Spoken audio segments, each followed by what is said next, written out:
High, তো রমজান মাস চলে আসছে এবং আমি জানি আপনি হয়তো সেহরিতে অথবা ইফতারে আপনার বাবা মাকে অনেক মিস করতেছেন, বাট আনফর্চুনেটলি আপনি তাদের কাছে ঈদের আগে যেতে পারবেন না।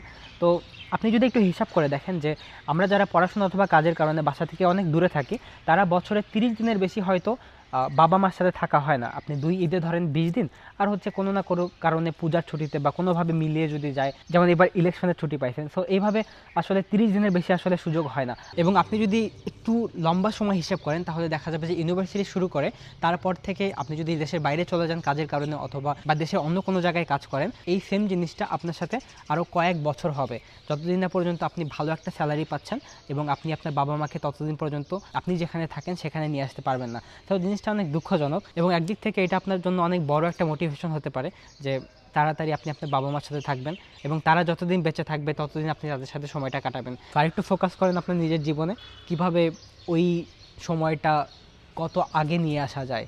সো থ্যাংক ইউ এবং বেস্ট অফ লাক।